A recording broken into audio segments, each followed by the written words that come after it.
So now that I had been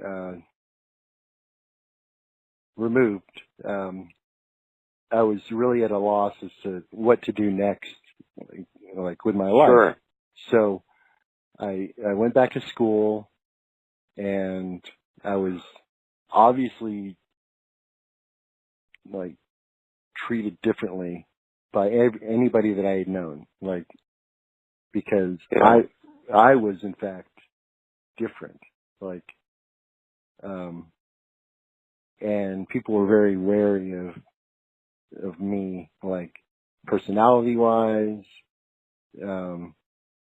and in ways that I still don't like know, but like I was no longer kind of part of the group.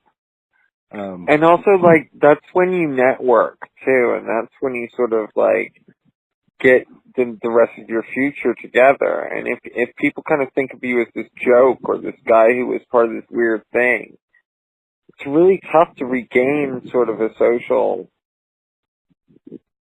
thing after that. Yeah. Okay. So go ahead. Well, it was, yeah, and it was that, and it was more to that. It wasn't about, oh, that guy is like Scientologist. It was more along the lines of like, what the hell is wrong with that guy? Like, Right. and so what I was kind of forced to do was to make like new friends or people that I hadn't been in contact with in the last 3 years after high school. So I hooked up with like the drinking crowd, and I started like Sure. like late. I was like October, I don't know, of my 21st year. So I was able to like go to bars, and so I got a drinking buddy, and we started heading out every night and getting into all kinds of shenanigans, which was like really liberating and fun in a lot of ways. But it was not really beneficial to me in any way, other than I was like just like wilding out, like going nuts because I had this like newfound freedom and I didn't know what to do with it. Plus I was drunk. So it was challenging for sure, and as the years went on, I realized that I had all of these like weird ideas or like subconscious like traits. I don't even know how to describe them that were still affecting me from this experience. Like I realized that I would tell myself like I didn't know how to like make and keep friends, and I became full of anxiety about working.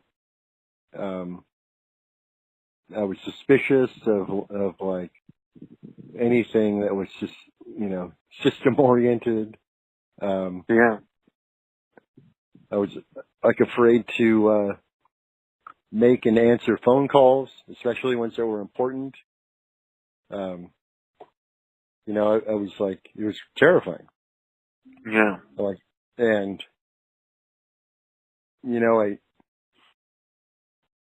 I felt like I was crazy, and other people kind of confirmed that, like, not like explicitly, but like, in very real terms. And I was able to kind of pass it off as like eccentricities, or, I had an artistic temperament, or whatever, whatever the right phrase was or thought. So it was, it was and remains really challenging, because even years later, it still has some effect on my life. And And part of the reason is that, you know, I mentioned that I'd at one point kind of flirted with going back. Yeah. And as I like the years went on, like they kept popping up. Like they would contact family members to try to get a hold of me. Over the years, like people have popped up in person, like even fairly recently, like, you know, I mean, 20 years removed, there was a guy that I instantly recognized as being part of this organization on the beach. And he tried to like engage with me, and I'm like, I know who you are, you know, and he's trying to deny it. And so I threw some lingo at him, and that kind of flipped him out a little bit. But yeah, like even to this day, I mean, and this was literally like 2 years ago. Yeah. I still get phone calls that you know, if I answer and it's like, hey, we're from, we're like, for instance, what's some of the, hey, we're from Golden Era. We're from Golden Era Productions. Like instantly, like, Right. up and block that number. Or we're from the St. Hill organization. Right. You know, like I said, I will include these, like, and maybe some definitions too. I didn't really get into a bunch of like Scientology like talk lingo. Yeah. Because it would be like this would be twice as long, and it would be difficult to really track with all these like definitions. Besides, that's what they want you to do. They want you to define all the words, like so. Yeah. We'll avoid some of that, but I will definitely put some links for people for them to actually see some of the truth behind this really horrible organization. This has been really interesting talking to you about this. Yes, thank you so much, man. And therapeutic. I'm so glad that you shared this story with me. I've been so interested to hear this for so long. Thank you.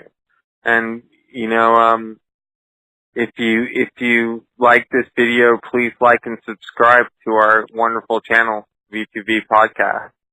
Absolutely, and the door is wide open for other people, ex-Scientologists, to come forward and share their stories too. I know it was a really good experience for me to do, and I know that like our Troubled Teen Survivor series episodes, that I've heard a lot of feedback that from those survivors who have been willing to share their stories, that it's also been really beneficial for them too. So I would encourage anybody who is willing to contact us, and we can set something up, and without any kind of obligation or pressure. So I just want to let people know that it's okay to speak out. This is a very safe place to do that, and we will give you nothing but empathy and support if you want to share your experience. Absolutely. So thank you. Thank you. Bye.